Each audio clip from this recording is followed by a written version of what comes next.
Alhamdulillah wassalatu wassalamu ala Rasulillah la nabiyya ba'da wa la haula wa la quwwata illa billah. Puja-puji serta syukur kita panjatkan kepada Allah Subhanahu wa taala yang mana sampai saat ini, detik ini, Allah masih memberikan kita nikmat sehat panjang umur, nikmat iman dan Islam, juga nikmat menuntut ilmunya Allah Subhanahu wa taala. Semoga pertemuan kita, perkumpulan kita senantiasa mendapatkan barokah dari Allah Subhanahu wa taala. Salawat beserta salam tak lupa terlimpah dan tercurah ke junjungan alam yakni habibana wa syafi'ana wa maulana Muhammad sallallahu alaihi wasallam. Ila hadratin Nabi Mustafa sayyidina wa maulana Muhammadin sallallahu alaihi wasallam wa ala alihi wa azwajihi wa dzurriyyatihi wa ila alihi ajma'in. Khususan ila al-Habib Alawi bin Ahmad bin Hasan bin Abdullah bin Alawi al-Ahmad bin Alawi khususan tahmid.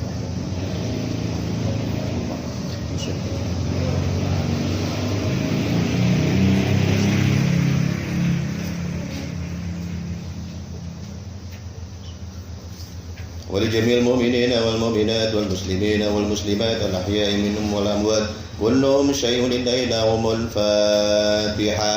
أعوذ بالله من الشيطان الرجيم بسم الله الرحمن الرحيم الحمد لله رب العالمين الرحمن الرحيم مالك يوم الدين إياك نعبد وإياك نستعين اهدنا الصراط المستقيم صراط الذين أنعمت عليهم غير المغضوب عليهم ولا الضالين آمين. Yang sama-sama kita hormati dan muliakan guru kita Al-Habib Ahmad bin Uthman bin Yahya yang kurang sehat. Mari kita kirimkan Al-Fatihah kepada beliau. Mudah-mudahan dengan barokahnya kita membaca Al-Fatihah berjamaah, beliau ini sehat, diangkat penyakitnya oleh Allah Subhanahu wa taala. Ala hadiniya wa ala kulli salih wa ila hadratin Nabi Mustafa sayyidina Maulana Muhammadin wa khususan ila al-jism. Al-Fatihah. A'udzu billahi minasyaitonir rajim. Bismillahir rahmanir rahim. Alhamdulillahi rabbil alamin. Arrahmanir rahim. Maliki yaumiddin. Iyyaka na'budu wa iyyaka nasta'in. Ihdinas siratal mustaqim. Shiratal ladzina an'amta 'alaihim ghairil maghdubi 'alaihim waladdallin. Amin. Bismillahirrahmanirrahim. Qala al-musannif rahimahullah ta'ala nafa'ana bihi wa bi 'ulumihi fid dharain. Amin.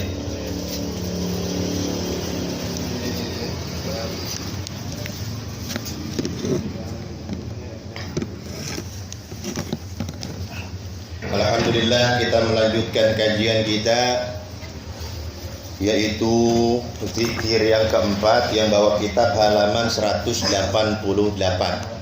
Yang bawa kitab halaman 188, az-zikru ar-rabi'u, yaitu zikir yang keempat.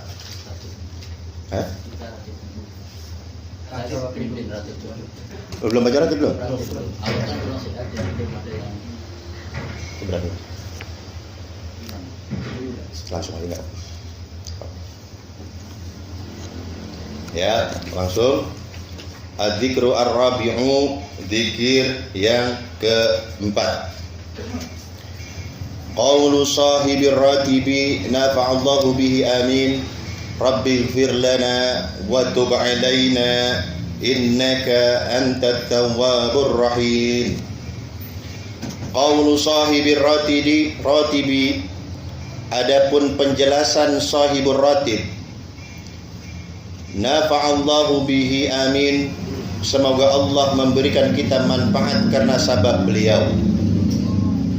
Beliau mengatakan Rabbighfir lana wa tub 'alaina innaka antat tawwabur rahim.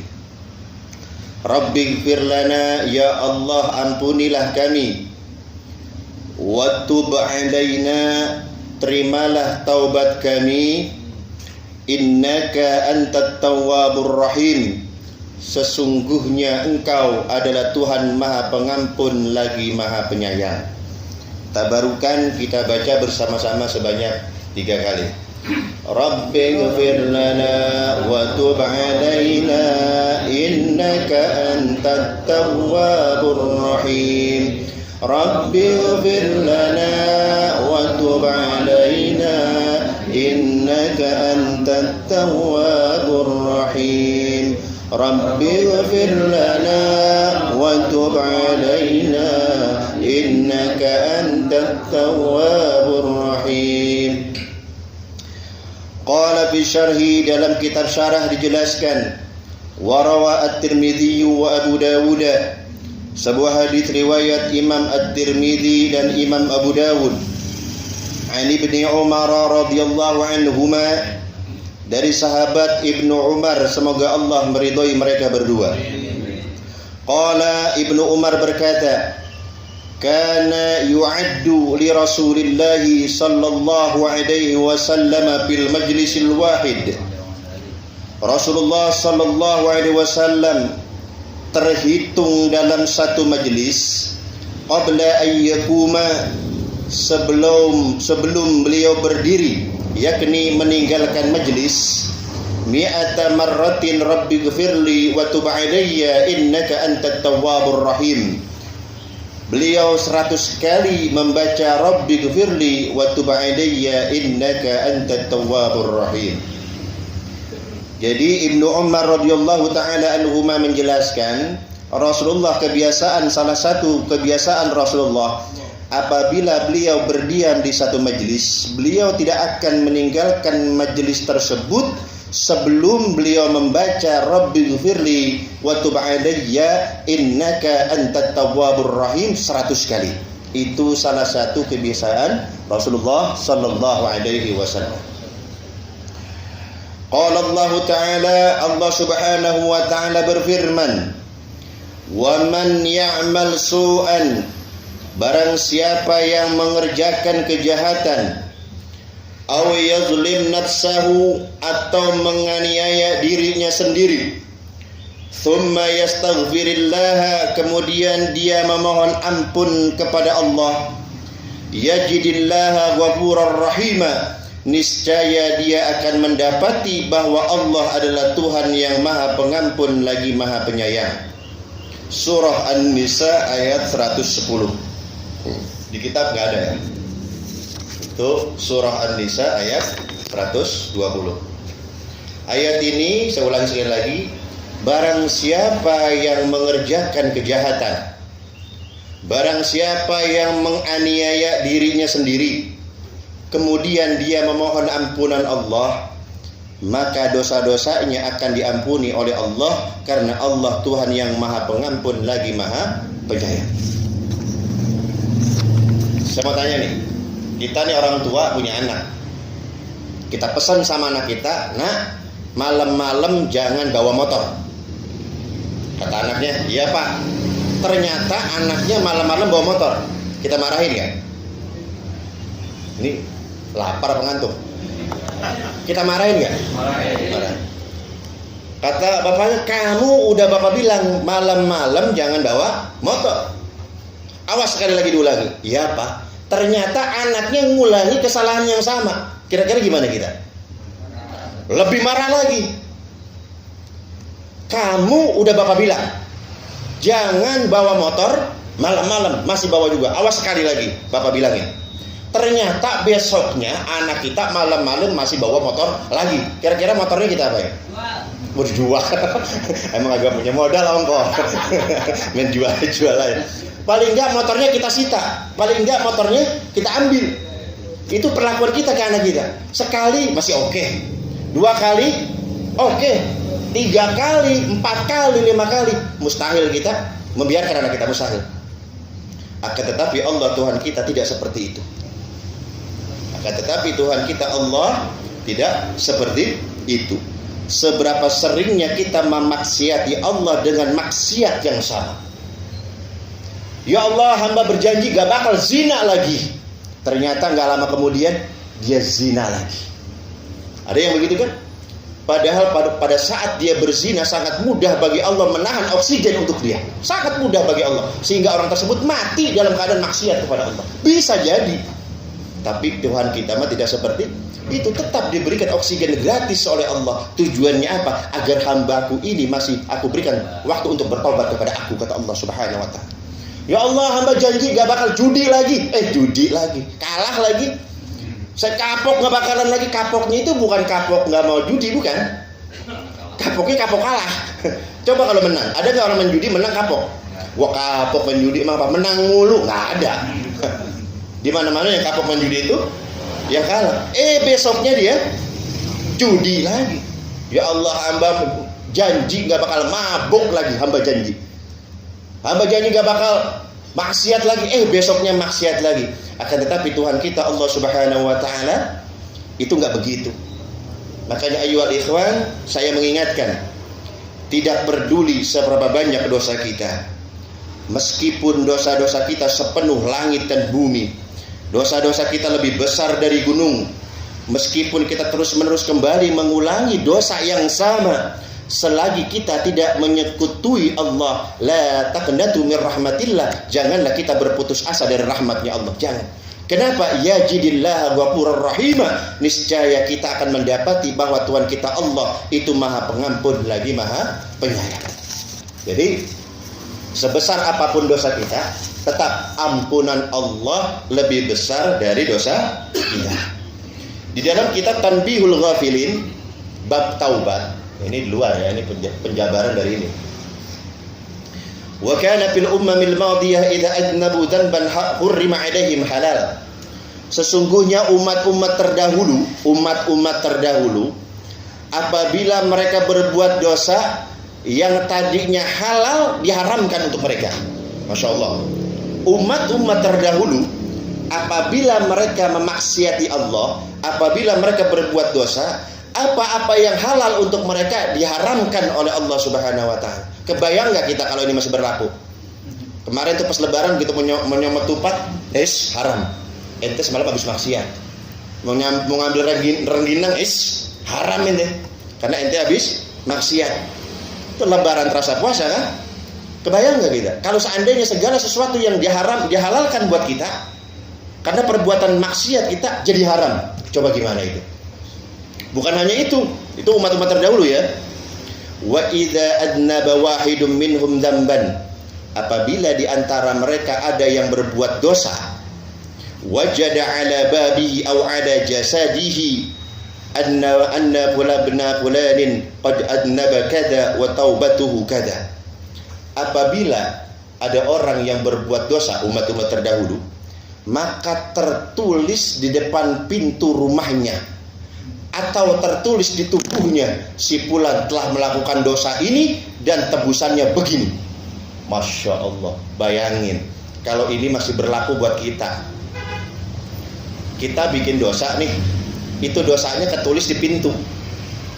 Fulan penghuni rumah ini telah zina semalam, si fulan semalam mabok, si fulan semalam nyawer, si fulan semalam judi. Ditulis tuh, kafaratnya, tebusannya begini. Itu kebayang nggak malunya? Kebayang malunya nggak itu?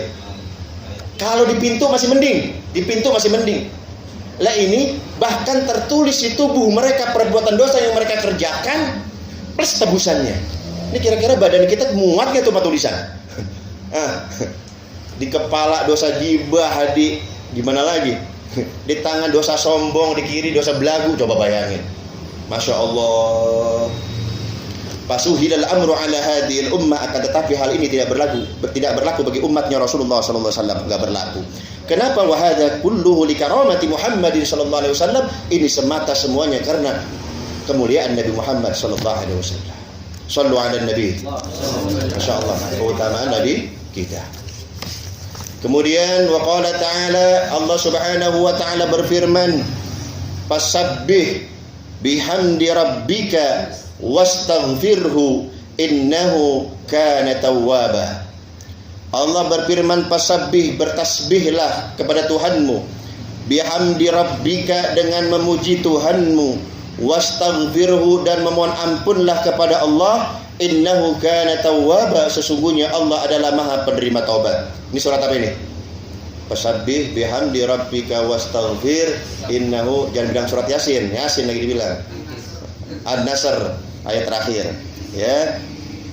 Idza jaa nasrullahi wal fath wa ra'aitan nasa yadkhuluna fi dinillahi afwaja fasabbih bihamdi rabbika wastaghfir innahu kana tawwaba. Imam An-Nasa'i meriwayatkan sebuah hadis dari sahabat Ibnu Abbas radhiyallahu taala anhu. Beliau menjelaskan ayat An-Nasr ini diturunkan oleh Allah Subhanahu wa taala itu sebagai berita tentang telah dekatnya ajal Rasulullah sallallahu alaihi wasallam. Jadi diturunkannya ayat ini, An-Nasr ini, sebuah pertanda, sebuah berita kalau umur Rasulullah itu nggak lama lagi. Nah makanya sesudah ayat ini diturunkan, Nabi Muhammad sallallahu alaihi wasallam beliau terlihat lebih meningkatkan lagi ibadahnya kepada Allah Subhanahu wa taala. Masya Allah. Nabi Muhammad yang dosanya apa? Diampunin, jaminan ampunan dosa udah, dijamin surga udah, ibadahnya makin getol. Kita udah dijamin masuk surga, dijamin ampunan dosa, ibadah kita gimana? Pede banget atau masuk surga. Ini lihat Rasulullah, dijamin masuk surga, dijamin ampunan dosa, ibadahnya makin getol. Lah kita nggak dijamin apa-apa, malesnya luar biasa. Itu karomahnya kita. Kemudian man aktsara minal istighfari ja'alallahu lahu min kulli hammin faraja wa min kulli dhiqin makhraja wa razaqahu min haitsu la yahtasib. Barang siapa yang perbanyak membaca istighfar, man aktsara minal istighfar, barang siapa yang memperbanyak membaca istighfar, ja'alallahu lahu min kulli hammin faraja, niscaya Allah mudahkan segala kesulitannya, wa min kulli dhiqin makhraja, Allah berikan jalan keluar bagi setiap kesempitannya, wa razaqahu min haitsu la yahtasib, Allah berikan rizki dari arah yang tidak disangka-sangka. Hadis riwayat Ahmad. Ini hadis diriwayatkan oleh Imam Ahmad. Jadi barang siapa yang membaca istighfar, segala urusannya yang sulit dimudahkan oleh Allah. Ini terasa lagi zaman apa? Sulit. Sulit kan ya? Dikasih jawabannya sama Rasulullah. Kudu banyak-banyak apa? Istighfar. Kalau Anda merasa sempit hidup Anda, perbanyak istighfar, karena dijamin oleh Rasulullah Allah akan memberikan jalan keluar bagi kita. Ini yang janji siapa? Rasulullah ini. Yang janji siapa? Rasulullah mustahil. Rasulullah mustahil bohong, mustahil dusta. Jadi kuncinya kalau kita ingin rezeki lancar, hidup tenang, gak ada masalah, mulai sekarang perbanyak membaca Habib Ali Zainal Abidin Al-Jubri itu pernah menceritakan tentang Syekh Asy'arawi, ulama dari Mesir. Jadi beliau ini suatu hari nginep di hotel di Mesir. Dia lihat ada anak muda yang kerjanya jadi bartender. Bartender itu apa? Tukang nuangin minuman keras. Ya, tukang nuangin minuman keras. Dilihat anak muda nih. Ini anak muda tampangnya tampang orang baik. Ini anak muda tampangnya soleh kelihatan. Tapi kok kerjaannya begini? Dipanggil sama Syekh Asy'arawi, sini. Agama kamu apa? Muslim? Muslim saya. Di Mesir sama kayak Indonesia. Banyak orang non muslim. Agama kamu apa? Muslim ya Syekh? Muslim. Kamu kerjanya apa di sini? Itu nuang-nuangin minuman keras. Kamu tahu nggak itu haram? Saya tahu. Lo kenapa nggak keluar dari situ? Udah tahu haram, kok kerja di situ? Kemudian anak muda ini mengatakan, ya Syekh, saya sebetulnya mau keluar dari kerjaan ini, tapi saya nabung dulu. Kalau sudah cukup bekal tabungan saya, baru saya keluar. Syekh Asy'arawi mengatakan, kalau begitu kamu bertentangan dengan Allah. Kalau begitu kamu bertentangan dengan Allah. Bertentangan gimana? Itu di dalam surah At-Tolak ayat 2 dan ayat 3 Allah bilang begini, wa man yattaqillah yaj'al lahu makhraja Wa may yattaqillah yaj'al lahu makhraja. Artinya barang siapa yang bertakwa kepada Allah, maka Allah berikan dia jalan keluar. Ini kata siapa ini? Kata Allah. Tadi anak muda bilangnya gimana? Kalau sudah cukup tabungan saya, baru saya keluar. Kamu menyalahi firman Allah. Takwa dulu, baru makhraja. Takwa dulu, nanti baru ketemu jalan keluar. Kamu mah nabung dulu, baru takwa. Kamu makhraja dulu, nyari ngumpulin duit, itu namanya kan makhraja. Persiapan. Kalau udah kumpul, saya keluar dari sini, baru saya bertakwa. Sedangkan kata Allah tadi apa dulu? Takwa dulu, baru Allah kasih jalan keluar. Walhasil ini pemuda merenung, Masya Allah, iya ya. Akhirnya kena nasihat dari Syekh Sa'rawi ini, beliau keluar dari tempat kerjaan ini. Ini Masya Allah nih, kan wa may yattaqillah yaj'al lahu makhraja. Barang siapa yang bertakwa kepadaku, kata Allah, aku berikan dia jalan keluar. Nenek muda keluar dari kerjaannya, karena dia ingat dengan janji siapa? Janji Allah. Dia keluar. Uang yang seada-adanya dia sebulan, 2 bulan, 3 bulan, 4 bulan, tahunan belum dapat pekerjaan. Tahunan. Tiap hari ngelamar kerja sono, tiap hari ngelamar kerja sini, enggak dapat pekerjaan. Sampai satu hari dia udah nyerah, dia duduk di taman.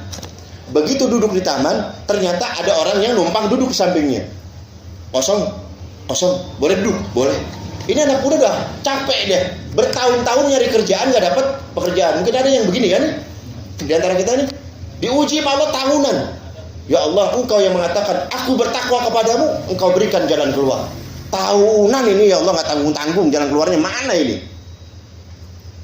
Akhirnya apa? Ditanya sama yang orang datangnya duduk itu, dari mana mas? Ngelamar kerjaan. Terus gimana? Tahunan saya ngelamar kerja, ditolak. Emang tadinya kerja di mana? Kerja nggak tadinya sebelumnya? Saya kerja sebelumnya. Diceritain. Saya kerja di anu, ketemu Syekh Sa'rawi, beliau menyarankan kepada saya untuk mengamalkan Al-Quran. Barang siapa yang bertakwa kepada Allah, Allah berikan jalan keluar. Kerjaan saya haram, saya keluar, saya bertakwa kepada Allah. Saya berharap Allah memberikan saya jalan keluar. Sampai hari ini belum ada jalan keluarnya. Masya Allah. Tahunan ini. Ditanya ini, kamu basicnya apa? Saya perhotelan. Ya udah, dikasih kartu nama sama yang ini. Ini kartu nama, kamu datangin aja ke alamat di kantor ini. Susul ke sana. Ini dia nggak bilang ini siapa. Begitu besoknya disusul, ternyata yang ngasih kartu nama ternyata adalah bosnya. Bos travel. Nah ini kita ada bos travel nih, Masya Allah. Nanti kalau mau umroh kemarin, ya, sama Sabila. Ternyata nih bos travel ya, ngurusin jamaah haji, ngurusin jamaah umroh. Begitu nyampe loh, ini bukannya bapak kemarin yang ngasih ke saya? Iya saya. Nah, terus bapak siapa? Saya bos pimpinan di sini. Terus ada kabar apa buat saya? Kamu saya terima kerja di hotel dan kamu saya tugaskan kerja di hotel yang ada di kota Madinah Al-Munawwarah. Masya Allah. Posisi dia sangat dekat dengan makamnya Rasulullah SAW. Beliau bisa kapan aja berziarah, menziarahi makam Rasulullah SAW. Tuh bayangin, barang siapa yang bertakwa kepada Allah, yaj'al lahu. Ya Allah, saya udah takwa nih, saya berhenti udah di kerjaan haram. Allah tahu, kata Allah itu makhrajanya, itu jalan keluarnya. Begitu jalan keluar, ya Allah saya udah di depan pintu, nih kudu kemana saya? Kan gitu kan kita kan. Lanjutan ayatnya apa? Wa yarzuquhu min haitsu urusan rezeki urusan gua. Lu enggak usah mikirin, gua tanggung rezeki lu. Wa may yatawakkal 'ala Allah fa huwa hasbuh. Barang siapa yang bertakwa, tawakal kepadaku, aku tanggung rezekinya. Masalahnya yakin atau enggak. Masalahnya itu. Di dalam kitab Kasyifatus Saja bi Syarhi Safinatin Najah, saya baca di kitab Zabur. Allah bilang begini, ya bani Adam, la tutallibuni birrizqil ghad. Hei anak Adam, kamu jangan berani-berani memaksa aku memberikan rizki kepadamu esok hari. Ingat ya, kamu jangan maksa-maksa saya ya, kata Allah, ngasih rizki esok hari. Karena aku menyuruh kamu beribadah, itu tidak memaksa kamu untuk beribadah esok hari. Saya ulangi, kamu jangan maksa-maksa saya, kata Allah, untuk memberikan rezeki di esok hari. Karena aku tidak mewajibkan kamu mengibadahi aku esok hari. Besok ada sholat subuh, zuhur, wajib gak itu? Enggak. Yang namanya wajib dalam agama kalau sudah masuk waktunya baru wajib. Ini bentar lagi zuhur nih. Zuhur wajib gak? Nah, belum. Sekarang mah. Kalau kita bilang wajib, siapa yang nanggung umur kita masih hidup sampai zuhur? Kalau kita bilang wajib, kita mati sebelum zuhur, berarti kita, kamu ninggalin sholat ya, kata Allah. Lah ya Allah, dan bulan-bulan waktunya saya. Nggak bisa, pokoknya wajib, lu bilang wajib sih tadi. Paham nggak maksudnya ini? Jadi kewajiban dalam agama kalau sudah masuk waktu. Makanya Allah tegesin, kamu jangan maksa-maksa saya, kata Allah, memberikan rizki kepada kamu esok hari. Ya Allah, besok anak saya bayaran bagaimana? Kata Allah, gimana gua aja, terserah gua lah, gimana sih. Ya Allah, besok anak saya makan apa? Terserah gua, jangan maksa-maksa. Karena kata Allah, kita per kata Allah. Ibadah besok nggak wajib, maka lu jangan maksa-maksa ngasih rezeki ke saya. Paham ini? Jadi ibadah mah ibadah seperti itu ya. Jadi wa may yattaqillah yaj'al lahu makhraja wa yarzuquhu min haitsu la yahtasib wa may yatawakkal 'ala Allah fa huwa hasbuh.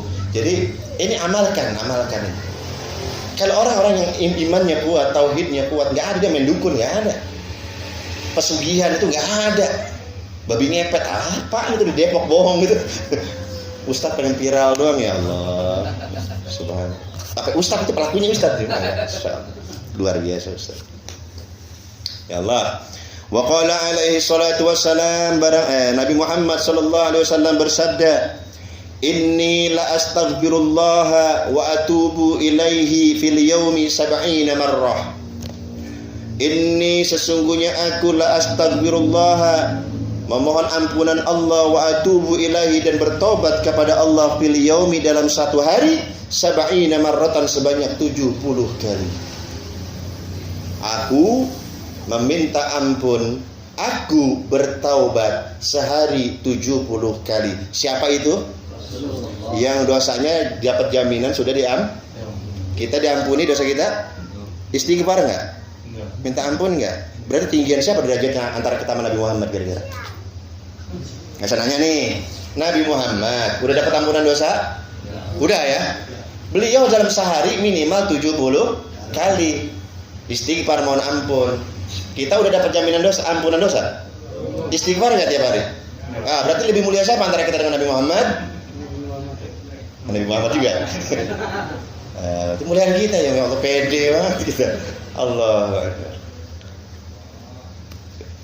Jadi Rasulullah beristighfar itu bukan berarti Rasulullah punya dosa. Bukan. Kan Allah bilang, liyaghfirullahu ma taqaddama min dzambika wa ma ta'akhkhar, surah Al-Fat. Muhammad, kalau memang kamu punya dosa, aku ampuni, kata Allah. Baik yang sekarang maupun yang masa yang akan datang, aku ampuni. Udah diampuni sama Allah. Rasulullah itu istighfar itu dalam rangka syukur itu. Karena dosanya udah Rasulullah udah diampuni dosanya, tapi sejarah mencatat beliau sholat sunat kakinya sampai apa? Sampai bengkak gitu. Kita bengkaknya karena apa? Macam-macam gitu mana? Rematik, ya segala mana Pak? Main futsal Kak. Ini Rasulullah bengkak, ditanya sama Aisyah, ya Rasulullah, Anda kan udah dapat jaminan ampunan dosa, kok masih begini? Afala akuna abdan syakura? Aisyah, emangnya nggak boleh ya saya jadi hamba yang bersyukur kepada Allah? Sama seperti halnya ketika beliau di Isra dan Mi'raj kan. Sejarah kan catat tuh, baca buku-buku sejarah. Dada beliau diapain? Dibelah kan, dibersihin kan. Bukan berarti hati Rasulullah kotor seperti kita. Akan tetapi dijelaskan oleh ulama, tuhrun ala tuhrid. Udah bersih, dibersihin lagi. Udah bening, dibeningin lagi. Udah kinclong, dikinclongin lagi. Itu Rasulullah. Saking sempurnanya, sampai-sampai Allah yang menciptakan Nabi Muhammad mengatakan, wa innaka la'ala, bener-bener lu Muhammad, bener-bener ente cakep akhlak ente. Allah yang muji, padahal yang bikin Allah. Wa qala sallallahu alaihi wasallam, juga Rasulullah sallallahu alaihi wasallam bersabda, ma wada'a 'abdun jabhatahu sajidan lillah faqala rabbighfirli thalathan illa rafa'a ra'sahu wa qad ghufira lahu. Ada riwayat hadisnya situ? Enggak ada. Akhrajahu Ibnu Abi Syaibah. Ini hadis riwayat Ibnu Abi Syaibah. Rasulullah bersabda, "Ma wada'a 'abdun jabhatahu." Tidaklah seorang hamba meletakkan keningnya sajidan lillah, untuk sujud kepada Allah. Faqala, kemudian dalam sujudnya dia berkata, dia mengucapkan Rabbighfirli, Rabbighfirli, Rabbighfirli, ya Allah ampuni aku, ya Allah ampuni aku, ya Allah ampuni aku. 3 kali dia baca itu. Illa rafa'a ra'sahu, melainkan ketika dia mengangkat kepalanya, wa qad ghufira lahu, dosa-dosanya telah diampuni oleh Allah Subhanahu wa taala. Insyaallah. Barang siapa yang sujud kemudian membaca apa? Rabbighfirli, Rabbighfirli, Rabbighfirli 3 kali, maka ketika kita mengangkat kepala kita, dosa-dosa kita saat itu sudah diampuni oleh Allah Subhanahu wa taala. Masya Allah. Baik enggak Allah? Baik enggak? Baik banget. Kemudian qala ba'dul ulama rahimahumullah, sebagian ulama mengatakan semoga Allah merahmati mereka semua. Wa hadza, mengenai hal ini, yakni sujud membaca Rabbighfirli, fi kitabillahi, terdapat dalam Al-Qur'an, fi qissati Dawud alaihi salam, yang menceritakan tentang Nabi Daud alaihi salam. Jadi masalah membaca dalam sujud Rabbighfirli, Rabbighfirli itu ternyata ada kisahnya berkaitan dengan kisah Nabi Daud alaihi salam. Allah Subhanahu wa taala berfirman, wa zanna Dawudu annama fatannahu fastaghfara rabbahu wa kharra raki'an wa anab faghfarna lahu dzalika. Itu surah Shad ayat 24 dan ayat 25. Itu kan enggak ada ya?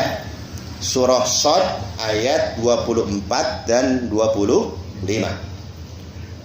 Wa zanna Dawud, dan Daud mengetahui, annama fatannah, bahwa kami, yakni Allah, mengujinya. Fastaghfara rabbahu, maka ia meminta ampun kepada Tuhannya. Wa kharra raki'an wa anab, lalu menyungkur sujud dan bertaubat. Faghfarna lahu dzalika, lalu kami mengampuni kesalahannya itu. Qala al-mufassirun, para ahli tafsir menafsirkan makna raki'an. Raki' itu namanya ruku'. Raki' itu artinya adalah ruku'. Qala al-mufassirun, akan tetapi ulama ahli tafsir mengatakan makna raki'an ruku' di situ ay sajidan, maknanya adalah bersujud. Wallahu subhanahu wa ta'ala a'lam, Allah yang maha mengetahuinya.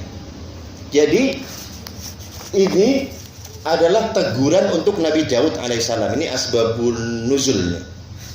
Nabi Daud itu kan raja, ya nabi, ya raja. Beliau itu mempunyai waktu khusus untuk beribadah kepada Allah. Jadi di tempat di mihrabnya, di tempat beliau itu ibadah, itu ditaruh pengawal. Pokoknya nggak boleh ada yang selonong boy yang masuk ke dalam sebelum izin. Dan apabila aku izinkan, kasih dia masuk. Kalau tidak aku izinkan, jangan masuk. Jadi kita tafsirnya itu begitu. Nah ternyata ketika beliau lagi ibadah, ada 2 orang tahu-tahu udah masuk di dalam. Kaget Nabi Daud, kaget loh. Ini gimana sih anak buah main kok bisa nelos begini, main masuk-masuk aja. Ditegur. Ternyata ini 2 orang ini datang menghadap Nabi Daud untuk meminta keadilan. Jadi orang yang satu ini saling menuntut. Nah, dia mengadu kepada Nabi Daud, wahai Nabi Daud, ini loh, saya punya masalah dengan saudara saya. Ini saudara saya punya kambing 99 ekor. Saya punya kambing 1 ekor. Dia telah berbuat zalim kepada saya Nabi Daud. Dia ingin kambing saya diambil supaya genap jadi 100. Nabi Daud nggak pakai banyak nanya, nggak pakai banyak apa, langsung nyalahin orang yang punya 99 kambing. Ente zalim, ente berbuat aniaya, ente. Langsung dimarahin oleh Nabi Daud. Dia nggak nanya-nanya dulu nih Nabi Daud ini. Nah, karena perbuatannya itu, hal itu ditegur oleh Allah Subhanahu wa taala. Jadi dua orang yang nanya ini nggak lama hilang. Ternyata Nabi Daud paham, oh yang nanya ini adalah para malaikat. Nah, ini teguran buat Nabi Daud. Kalau memutuskan sesuatu itu harus mau mendengarkan kedua belah pihak. Ya, ini kita belajar nih. Ada 3 orang yang susah nerima nasihat. Nih, ada 3 orang yang susah nerima nasihat. Yang pertama, paling susah itu orang tua dikasih nasihat sama anak. Itu susah banget itu. Bener gak? Pak, maaf Pak, Bapak salah. Mak salah. Lu yang beranakin gua. Lu nyekolahin gua. Yang ngempanin lu tuh gua. Pakai ngajarin gua. Gua lebih dulu makan asam. Iya, makan asam garam Bapak duluan, orang susah duluan. Makan asam sama garam doang. Itu kan masalah ilmu mah belum tentu. Bener gak? Ada gak di antara kita yang begitu? Dikasih nasihat sama anak, nolak. Ada gak? Itu kan? Hah? Rata-rata. Jangan. Kalau memang nasihat anak itu baik, ambil. Dengerin. Itu adalah orang tua yang baik.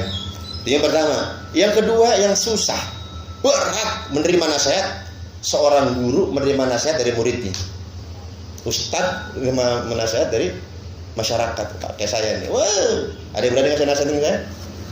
Ada yang saya tanya, ada yang berani nasihat saya? Wah, ente salah Tad. Masya Allah, ente ngaji sama aneh. Tapi kan masalah benar salahnya itu kan punya Allah. Sesuai dengan penilaian Allah. Emang Ustadz bisa salah? Bisa. Emang Kiai bisa salah? Bisa. Bro, kita bukan Nabi. Masa kita gak boleh salah? Licik amat. Yang ini boleh salah. Masa saya gak boleh salah? Ente Ustadz gak boleh salah. Loh, gimana? Saya gak boleh salah. Ketika saya salah, tolong ingetin saya. Karena omongan saya ditiru nih. Tingkah laku saya ditiru semua. Kenapa begitu? Ustadz yang nyuruh. Kenapa begitu? Saya ngikutin gaya Ustadz. Tuh, coba. Padahal Ustadz ngajarin. Kebetulan dia lagi salah. Diikutin sama jamaah. Coba. Makanya butuh nasihat para Ustadz. Ya, jadi kalau ada Ustadz yang anti kritik, wah itu gawat itu Ustadz. Gawat itu. Gawat. Yang ketiga, yang susah. Seorang yang susah menerima nasihat adalah seorang pemimpin dapat nasihat dari bawahannya. Berat itu. Pak, mohon maaf nih Pak, Bapak salah Pak. Bagus, besok kamu saya pecat. Udah, kelar. Berani-beraninya ngasih nasihat sama bos. Bagus, besok saya pecat kamu. Bagus. Berarti itu tandanya pimpinan enggak mau perusahaannya maju. Kenapa? Yang kritik orang dalam, dia udah anti kritik. Bagaimana yang kritik orang luar? Kayak begini. Ya, awas nih. Rubah. Lanjut. Wa fi syarhil hikami, dalam kitab syarah hikam, naqlan min kitab tasabbubi wat taysiri li salihil amal, yang dinukil dari kitab at-tasabbub wat taysir li salihil amal. Bukan amal sini ya, amal ya. Amal atau amal? Amal. Dinukil dalam kitab tasabbub wat taysir li salihil amal, yang dikarang oleh Al-Qadi Yunus bin Abdullah Al-Ma'ruf bi Ibnu Safar, yang dikenal dengan sebutan Ibnu Safar. Nama aslinya Yunus bin Abdullah, masyhurnya sebutannya Ibnu Safar. An-Mughith ibni Sumay. Kisah ini berasal dari Mughith bin Sumay. Qala, dikisahkan, kana rajulun min Bani Israel. Dulu ada seorang laki-laki dari Bani Israel, ya'malu bil khotoya, yang gemar bermaksiat, senang berbuat salah. Fabainama huwa dzata yaumin yasir, suatu hari ketika laki-laki ini sedang berjalan-jalan, dzakara ma salafa min amalihi, tiba-tiba dia teringat akan segala dosa-dosanya. Orang Bani Israel hobinya maksiat, Dia jalan-jalan, di perjalanannya itu tiba-tiba dia diberikan hidayah oleh Allah, dimunculkan segala perbuatan dosa. Masya Allah. Lagi jalan-jalan dapat hidayah. Faqala, ketika dia mengingat semua dosa-dosanya, orang Bani Israel itu lalu berdoa kepada Allah, Allahumma gfirli, ya Allah ampuni semua dosa-dosaku, kata orang Bani Israel itu. Famata ala dzalikal hal, selesai membaca doa tersebut, seketika itu juga dia meninggal dunia. Faghufira lahu, karena sebab bacaan itu dosa-dosanya diampuni oleh Allah Subhanahu wa taala. Nah, ini bisa kita amalkan. Apapun aktivitas kita, kemanapun kita pergi, apapun keseharian kita, jangan lepas lisan kita dari Allahumma firli. Nah ini nih, orang Bani Israel, dia hobi maksiat, gemar bermaksiat, jarang ibadah. Tiba-tiba teringat dosa, kemudian langsung mengatakan spontan, Allahumma gfirli, ya Allah ampuni dosaku. Mati, diampuni dosanya oleh Allah Subhanahu wa ta'ala. Enak banget yang begitu ya, enak banget. Buku-buku, apalagi kalau kita meninggal sambil sholat, apalagi kita meninggal lagi ngaji, Masya Allah, itu lebih double lagi. Waqala, juga diceritakan, idza aznabal abdu, apabila seorang hamba berbuat dosa. Apabila seorang hamba berbuat dosa, faqala, kemudian hamba tersebut berdoa, Allahumma gfirli, ya Allah ampuni aku, ya Allah ampuni aku. Kalau kita telah habis berbuat dosa, fayaqulullahu azza wa jalla, saat lisan kita mengucapkan Allahumma gfirli, saat itu Allah berfirman, apa? Adnaba abdi dzamban. Malaikat, itu tuh hambaku telah berbuat dosa, kata Allah. Malaikat, hambaku itu lihat tuh telah berbuat dosa. Wa alima anna lahu rabban ya'khudhu bidzambi. Malaikat, itu hambaku yang berbuat dosa itu, dia tahu bahwasannya dia mempunyai Tuhan yang berhak menyiksa dia karena dosa yang telah diperbuatnya. Dia tahu kalau dia punya Tuhan, yang Tuhan itu bisa menyiksa dia akibat perbuatan dosanya. Wa yaghfiru dzamba, dan dia juga tahu kalau dia mempunyai Tuhan yang berhak untuk mengampuni segala dosanya. Jadi kan hak Allah ya. Kita ini berbuat dosa, Allah berhak mengazab kita. Kita berbuat dosa, Allah juga berhak mengampuni dosa kita. Cuman kita nggak tahu yang mana yang buat kita. Masalahnya itu. Seperti itu. Kemudian ketika kita mengatakan Allahumma gfirli, Allah mengatakan abdi, wahai hambaku, i'mal ma syi'ta, mulai saat ini berbuat sesuka hati kamu, terserah kamu mau melakukan apa saja. Faqad ghafartu laka, sebab dosa kamu saat ini telah aku ampuni semuanya, kata Allah Subhanahu wa taala. Masya Allah. Cukup mengucapkan apa tadi? Allahumma firli. Ingat, itu baru sendiri itu. Itu baru. Terusin waliwa. Nah itu tuh bawah tuh. Terus wali jami'i ashabi hukuki wajibati. Tahu nggak itu artinya apa? Rabbi ini wali jami'i wali ashabi apa tuh tadi? Wali jami'i. Ya Allah, aku memohon ampun untukku, untuk kedua orang tuaku, untuk seluruh kaum muslimin dan muslimat, mukminin dan mukminat, dan orang-orang yang haknya pernah hamba rampas. Kita bertobat kepada Allah mudah, gampang. Paling gampang ini. Urusan sama Allah itu paling gampang. Tobat, janji nggak ngulangi, kelar. Akan tetapi kalau kita berurusan dengan manusia, itu nggak bisa cukup. Ya Allah ampuni hamba telah berbuat dosa sama dia. Itu nggak bakal diampuni sama Allah sebelum kita minta maaf sama yang bersangkutan. Ini yang berat.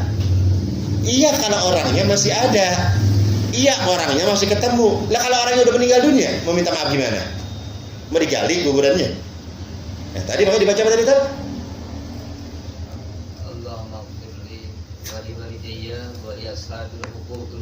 Wali ashabi hukukil wajibati alayya. Orang-orang yang menjadi tanggungan saya, ya saya tanggung dosa-dosanya. Sebab nanti apabila kita berbuat zalim kepada orang lain, maka kita akan dituntut di hadapan Allah Subhanahu wa taala. Ya Allah, ini saya punya urusan dengan si fulan. Tolong kelarkan, tolong adilkan seadil-adilnya. Dan ini pernah saya sampaikan. Hati-hati. Jadi cukup dengan mengucapkan Allahumma firli. Biasakan ini lisan kita. Biasakan. Kan yang paling enak mah dosa iya. Ini iya kan itu. Yang paling enak mah kan? Jadi udah sebab cocok gitu. Dosa diampuni plus duit datang kan enak itu. Mau minta lagi yang lain? Ya ada kan? Subhanallahi wa bihamdihi, subhanallahil azim wa astaghfirullah. Itu paling mantap itu udah. Udah jangan nyari-nyari yang lain, udah kita bahas nih. Zikir yang ketiga. Amalan rizki, mancing duit plus dosa diampuni. Subhanallahi wa bihamdihi, subhanallahil azim wa astaghfirullah. Berapa kali masih ingat? Masih ingat, salah duit masih ingat. Padahal aja udah berapa bulan yang lalu, udah libur bulan puasa libur, masih ingat 100. Masih diamalin ngomong-ngomong? Hah, masih diamalin? Insyaallah. Kan saya bilang orang-orang yang ngamalin, insyaallah hidupnya muka-muka susahnya hilang. Kan saya bilang kalau nanti ketemu lagi mas saya muka-muka susahnya masih kelihatan, nah ini nggak ngamalin ya. Nah ini ada yang kelihatan dari yang kelihatan nih, ada yang ngamalin, ada yang kagak ini. Ya Allah, amalan gampang gitu. Allah. Kan bingung nih. Ya. Tat, aneh miskin, sama duit susah. Ya udah diamalin. Enggak diamalin. Mau ente apa sih? Bingung udah deh.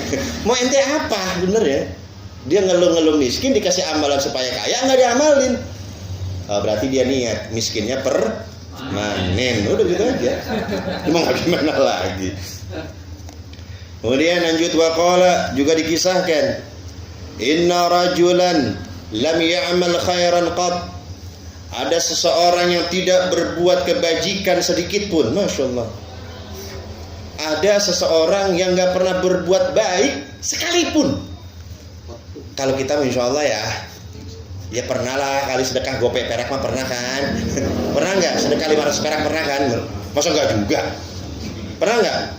Alhamdulillah. Ini mah nih, inna rajulan lam ya'mal khairan qat. Ada orang, ada model yang ternyata ya, seumur hidupnya gak pernah berbuat baik sedikit pun. Berarti kan udah Masya Allah ini orang luar biasa. Hidup lagi, nazara ila sama.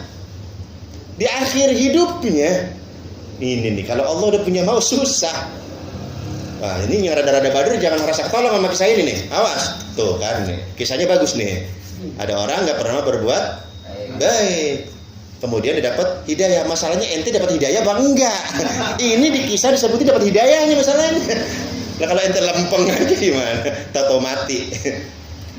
Inna rajulan lam ya'mal khairan qat. Ada seseorang yang tidak pernah berbuat baik seumur hidupnya. Kemudian dia dapat hidayah.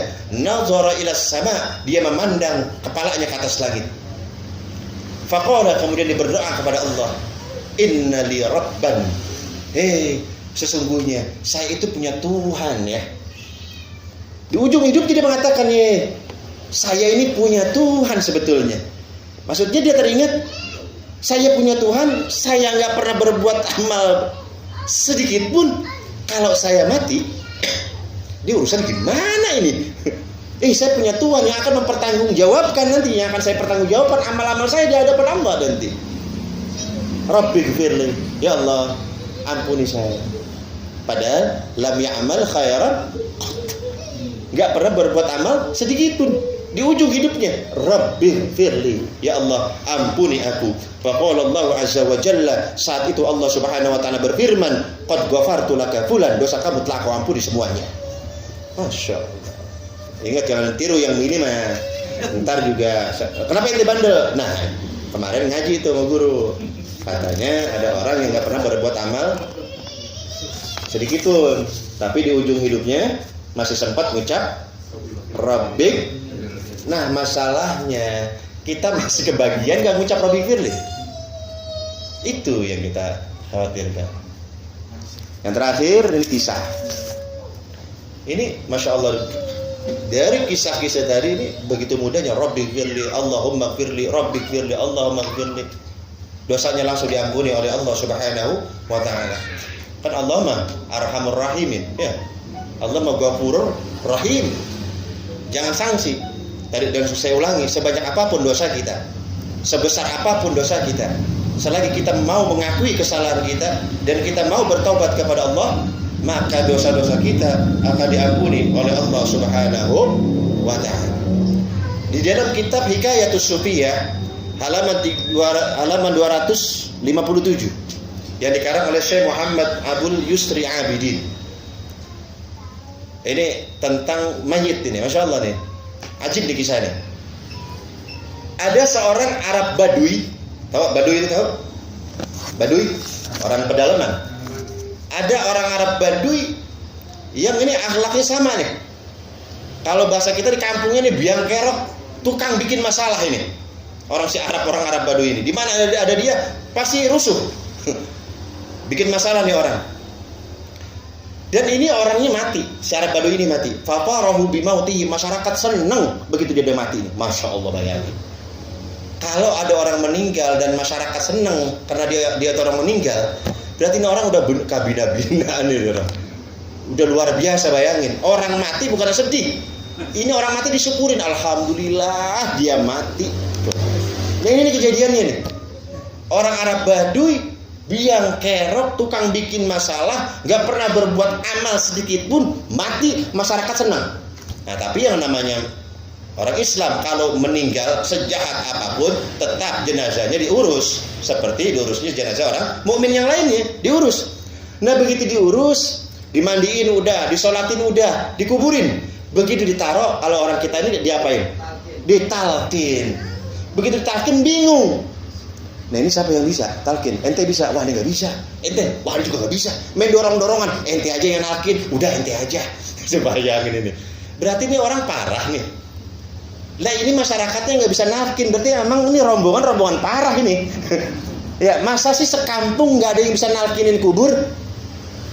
Di kita ada gak yang bisa nalkinin? Ada kan? Ya maksudnya sekampung. Masa iya gak ada 1-2 yang bisa ngurus jenazah?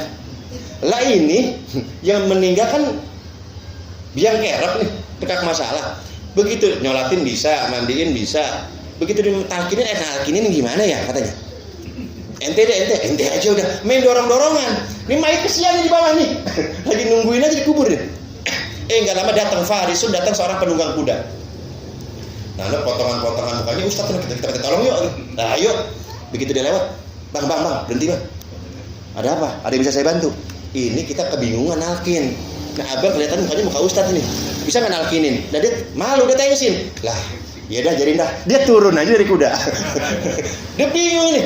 Dia turun aja dari kuda. Masya Allah. Begitu turun dari kuda, ini mayit diapain? Dibisikin. Dibuka ininya. Hasolal maksud, beres. Ini masyarakat bingung nih. Setahu saya, yang namanya talkin itu kencang. Lah ini dibisikin, oh mungkin karena yang si mayitnya banyak dosanya kali. Jangan tadi kan nggak pernah berbuat apa. Nggak pernah berbuat kebaikan sedikit pun. Caranya beda ternyata. Nah, masyarakat bodoh juga lagi.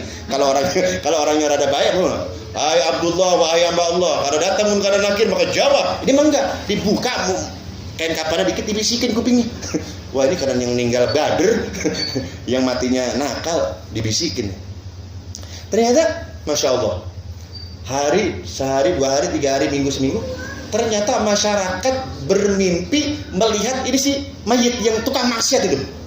Ngimpi. Dalam mimpinya dia melihat ini mayit mendapatkan nikmat dari Allah Subhanahu wa ta'ala. Waduh.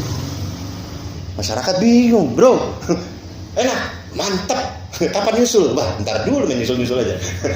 Ini yang jadi bingung masyarakat. Ini kenapa ini si Badr ini bisa enak-enakan begini? Padahal dulunya dia tukang maksiat. Apa jawaban ini si jenazah yang maksiat itu?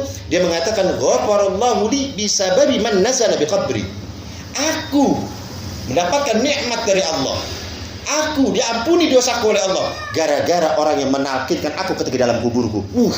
Tuh kan bener beda sih dia. Bisikin sih ini soalnya. Ini yang menyebabin ini nih katanya. Akhirnya dicari. Ini dia laporan ke Amir. Amir itu kalau kita mah ke lurah dah. Lurah, ini Masya Allah kita yang ngimpi bukan cuma satu. Banyak masyarakat yang ngimpiin. Ini si biang kerok ternyata enak-enakan di surga duluin kita.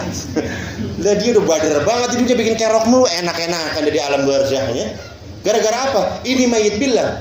Syekh Ibnu Sirin mengatakan idza hadathat kal mayitu bi syai'in fi naumi fa haqqun li'annahu fi daril haq. Ibnu Sirin ahli tafsir mimpi, dia mengatakan apabila ada mayit berbicara dengan kamu urusan akhirat, maka apa yang diucapkan oleh si mayit itu benar sebab dia sedang berada di negeri yang benar. Mayit datang nih, dia ngomong, saya berwasiat kepada kamu A, B, C, D dan tidak bertentangan dengan syariat, itu benar. Karena mayit sedang berada di negeri yang benar, negeri akhirat kan itu, alam kubur. Nah, jadi akhirnya, wah, coba cari itu, yang nunggang kuda itu cari, siapa namanya, orang mana, disusul, cari ketemu, ditanya sama masyarakat, Kang, sebenarnya kita alhamdulillah, ini si biang, Akang kan nggak tahu yang meninggal itu siapa. Akang kan nggak tahu yang Akang bisikin itu siapa yang Akang talkinin. Emang siapa? Biang kerok dia. Masya Allah. Terus tapi gara-gara Akang itu mayit dosanya diampuni Allah dan dimasukkan ke dalam surganya Allah. Ini sih yang bisikinnya bingung juga, keren juga gue ya. Emang gara-gara apa? Gara-gara ente bisikan ente, keren juga. Emang ente ngomong apa sih? Kita penasaran. Ini barangkali bisa kita amalkan. Oh, sebenarnya simpel sih. Simpel. Ini ternyata sebenarnya saya jujur, sebenarnya saya nggak bisa. Saya juga nggak bisa. Karena ente paksa-paksa, saya ente ngomong-ngomong Ustadz, saya terpaksa saya turun. Apa yang saya lakukan? Ketika aku buka kain kafannya, kemudian aku bisikan kepada ke telinganya, aku mengatakan gini, innaka law kunta dhaifi dabahtu laka jazura. Bulan. Dia ngobrol.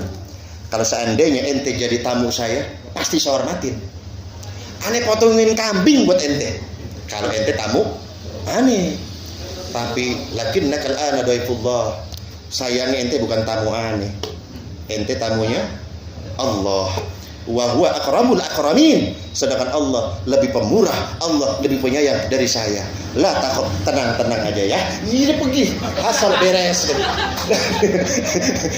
Ternyata yang dia bisikin ini buat kita yang rada-rada bandel, muka potongan Ustadz ada, nah ini bisa tiru. Jadi begitu. Ente bisa nalkinin, bisa, udah gitu aja jawab bisa. Bisikin ini Bulan. Kalau ente jadi tamu aneh bikinin kopi. Sayangnya ente tamu Allah saat ini. Kata Allah enak banget di dunia lu ngopi, di akhirat lu ngopi kagak, gue siksa terus. Ini emang Masya Allah banyak ya. Ternyata kisah-kisah begitu nyata banyak dalam kitab Fawaidul Mukhtar Risali Kitarikil Akhirah dikarang oleh Habib Zain bin Ibrahim bin Zain bin Smith. Ada yang ustad-ustadan disuruh mandiin mayit. Ini menyata nih. Ustad-ustadan disuruh mandiin. Nah kalau di Arab itu di bawah kali. Jadi kalau kita makan dengan air banyak. Nah kalau di Arab kan susah. Jadi dicari tempat air mengalir. Nah begitu mau dimandiin, mayatnya jatuh. Coba bayangin. Begitu mayatnya dia nggak punya ustad. Dia bingung nih kalau yang Saibul Maitan nanya, gue ngomong apa? Dia ngomong apa? Begitu masa mayatnya nggak ada, hilang. Dia bilang ada keluar dari tempat pemandian kan nggak sama dia nggak boleh ada yang masuk. Cuma saya aja, nggak usah perlu dibantuin. Karena dia nggak bisa, makanya dia ngomong begitu. Begitu lagi dimandiin, nyemplung jenazahnya ke air, kanyut jenazahnya ke bawah kali. Dia bingung, ya Allah, saya ngomong apa ya? Nah, ini dia mikir. Begitu keluar, kul subhanallah, kul masya Allah, ucapkan masya Allah. Kenapa? Inna mayitakum hada waliyun min awliyaillah. Mayit kalian ternyata adalah salah satu waliullah. Ketika aku hendak memandikannya, dia angkat jenazahnya oleh Allah subhanahu wa ta'ala. Subhanallah. Padahal bukan keangkat, kanyut. Masya Allah, ini saya baca kayak orang gila tawa sendiri. Ada model-model begitu. Nah tapi yang begini nih, ini ada pelajaran buat kita. Ya, bagaimana tentang rahimnya Allah Subhanahu wa ta'ala. Terakhir, tahu nggak pernah dengar nggak cerita tentang Sayyidina Umar ditanya sama Munkar Nakir? Sayyidina Umar itu terkenal apa? Siapa yang berani sama Sayyidina Umar? Siapa? Inna syaitana la yakhafu minka ya Umar. Ente bener-bener dah setan aja takut sama ente. Kalau kita kan yang lari ingat setan. Itu setan zaman sekarang. Kalau setan zaman dulu, setan ingat Sayyidina Umar lari. Wah, gue takut ini Umar nih. Kata Rasulullah, kalau seandainya kamu melewati satu jalan, wahai Umar, maka setan akan memilih jalan yang lain. Karena takut karena kamu ya Umar. Oh, bayangin. Ini Sayyidina Umar lewat sini. Setan mau lewat nih. Ih, baunya Umar nih. Gua gak berani lewat sini. Coba bayangin. Kalau kita lewat tempat angker kan numpang-numpang ya. Numpang, setan numpang. Itu kita. Zaman Sayyidina Umar beda. Setan numpang-numpang. Numpang ya Mar. Jangan gampar Mar. Galak banget Sayyidina Umar. Nah ini ketika Sayyidina Umar bin Khattab dimakamkan, Rasulullah, Abu Bakar dan Sayyidina Umar. Ketika dimakamkan, Sayyidina Ali bilang begini, ya Allah, salah satu karomahnya Sayyidina Ali adalah beliau bisa berbicara dengan penghuni kubur. Salah satu karomahnya, kasyaf, bisa melihat penghuni alam kubur. Masya Allah. Nah dia minta, ya Allah, berikan saya kasyaf. Saya pengen dengar percakapan antara Sayyidina Umar sama Munkar Nakir. Sebab saya belum pernah lihat seumur-umur Umar takut. Belum pernah saya lihat seumur-umur mukanya Umar pucat. Nah ini kan Munkar Nakir nih. Masa iya dia berani sama Munkar Nakir? Dulu waktu mau hijrah, orang-orang mengumpet-ngumpet, Umar mah diumumin. Ini Umar nih mau hijrah nih, mau jegat saya, jegat di depan. Barang siapa yang ingin anaknya menjadi yatim, istrinya menjadi janda, nih Umar mau hijrah, jegat di depan ya, tungguin. Nantang. Umar tuh, orang-orang diam-diam enggak. Pengen anaknya yatim, pengen suami istrinya menjadi janda, jegat Umar di depan. Wah, itu pada mikir Umar. Nggak ada yang gangguin. Akhirnya doa Sayyidina Ali dijawab oleh Allah Subhanahu wa taala. Kasya. Begitu datang Munkar dan Nakir menghadap Sayyidina Umar, belum ngomong. Ayyuhal malakan, Munkar dan Nakir, ana wa'adtukuma wa usikuma. Ane pengen mesen sama berdua, kalian berdua. Masya Allah.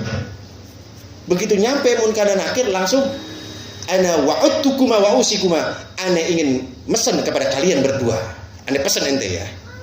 Allah ta'tiyal mu'mina ba'da hadal waqti bi suratikum hadha. Besok-besok kalau datengin jenazah orang mukmin, mukanya jangan serem begini. Besok-besok ane mesen mente. Tuh, malaikat Munkar Nakir belum nanya. Belum. Baru nyampe ane mesen mente berdua. Waduh, ini orang galak amat. Sini Ali pada dengerin. Kalau minta kasih sama Allah pada dengerin. Jangan sekali-kali kamu datang menanyakan jenazah orang mukmin dengan wajah yang serem begini. Li'anni lamma ra'aitukum bihadhihi al-hala. Karena aku ketika melihat muka engkau, fa hasala di khalqun wa faz'un syadid. Hampir copot jantung saya, kaget saya.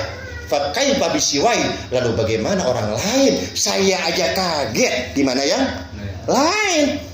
Ini panjang lebar ini Sayyidina Umar bin Khattab baru dia bilang, kamu tahu siapa saya? Kamu siapa? Kata Munkar Nakir kan nggak punya catatan. Kamu siapa? Sayyidina Umar nggak mengatakan gini, ana Umar bin Khattab. Enggak. Ana pemimpin yang adil. Enggak. Dia mengatakan, kamu tahu siapa saya? Siapa kamu? Ana sahibu Rasulillah. Ana CS-nya Muhammad. Ayo, mau ngomong apa ente? Waduh, Munkar Nakir tengok-tengok kan salah kita nanya ini. Salah nanya. Apa jawaban Munkar Nakir? Sam'an wa ta'atan ya sahiba Rasulillah. Aku dengar, aku patuhi. La nu'si amraka ya sahiba Rasulillah. Kami tidak akan membantah perintahmu wahai sahabat Rasulullah. Lah masalahnya Sayyidina Umar ngomong begitu pede. Kamu tahu siapa saya? Siapa kamu? CS-nya Muhammad. Kalau gak percaya, tanyakan sebelah saya. Kan ini Rasulullah, Abu Bakar, Umar. Kamu siapa? CS-nya Muhammad. Tanyain aja kita. Tinggal begini doang, Muhammad ini benar CS-nya. Bener. Nah kalau kita kan ada tuh siapa tuh NU, ketum PBNU. Kayak betul. Dia mengatakan apa? Kalau kamu ditanya sama Munkar Nakir, bilang aja apa? Muridnya Mbah Hashim, kan gitu. Kan ramai tuh. Itu benar. Bilang aja muridnya Mbah Hashim. Maksudnya apa? Beramal seperti amalnya Mbah Hashim, bukan cuma muridnya Mbah Hashim doang. Ngaku-ngaku, bukan sekedar ngaku-ngaku. Ini benar-benar orang-orang yang mengamalkan amalan Mbah Hashim. Makanya Sayyidina Umar pede. Emang kamu tahu nggak siapa saya? Emang siapa kamu? Anak CS-nya Muhammad. Ketika mendengar ini Sayyidina Ali mengatakan, wallahi ma yazalu Umar yanfa'un nasa fi hayati wa mamati. Demi Allah, Sayyidina Umar itu selalu memberi manfaat untuk orang lain, baik ketika hidupnya maupun setelah wafatnya. Dari situ malaikat Munkar dan Nakir wajahnya nggak terlalu serem. Itu matanya Munkar Nakir merah seperti bara, giginya seperti tombak, kedua tangannya memegang palu gada, rambutnya menghujam ke bumi, nyeret. Yang satu hijau, yang satu hitam, yang satu hijau kebiru-biruan, ngeri. Saya dibentak sama Sayyidina Umar, aneh mesen mente berdua. Waduh, jadi jangan kaget. Yazid bin Harun rahimahullah itu gurunya Imam Ahmad bin Hanbal. Imam Ahmad bin Hanbal ini adalah salah satu 4 mazhab. Yang pertama mazhab Hanafi 80 Hijriah, yang kedua Maliki 83, 50 83, terus Syafi'i 150. Kemudian Ahmad Hanbali 164. Imam Ahmad berguru dengan Yazid bin Harun rahimahullah. Bayangin orang soleh ini, Yazid bin Harun ahlul hadis. Dalam satu majlisnya yang hadir kurang lebih 70.000 jamaah. Wah, nggak cukup ini tempat. Yang hadir berapa ribu? 70.000 jamaah yang hadir. Begitu beliau meninggal dunia, muridnya mimpiin, ya Syekh, ya Imam, gimana? Enak, alhamdulillah, rahamani wa ghafarali. Allah merahmati saya, Allah mengampuni saya. Saya mau nanya, ini kata murid ini dalam mimpinya, kamu sempat ditanya nggak sama Munkar Nakir? Sempat. Ditanya apa? Man rabbuka? Sama, man rabbuka. Terus Anda jawab apa? Saya bilang begini sama Munkar Nakir. Munkar Nakir, tahu nggak? Setiap hari dalam pengajian saya kurang lebih 70.000 orang yang hadir. Dan setiap hari mereka menanyakan soal agama. Nggak ada tuh yang nanyain man rabbuka kayak pertanyaan ente. Ada nggak pertanyaan yang lebih berat? Bayang. Ya sih, ini pertanyaan anak kecil, pertanyaan bocah, man rabbuka. Jamaah saya 70.000. Ada nggak pertanyaan yang lebih susah lagi? Kata mereka bukan Nakir, salah orang kita tanya. Nah itu umatnya Rasulullah tuh. Umatnya Rasulullah SAW. Mudah-mudahan kita begitu. Amin. Ketika jasad kita dimasukkan ke liang lahat, kita dianggap sebagai tamunya Allah Subhanahu Wa Taala. Semoga Allah memberikan kita hidangan berupa ampunan dan rahmat dari Allah Subhanahu Wa Taala. Al-Fatihah. A'udzu billahi minasyaitonir rajim. Bismillahirrahmanirrahim. Alhamdulillahirabbil alamin arrahmanir rahim maliki yaumiddin. Iyyaka na'budu wa iyyaka nasta'in. Ihdinas siratal mustaqim. Siratal ladzina an'amta 'alaihim ghairil maghdubi 'alaihim waladdallin.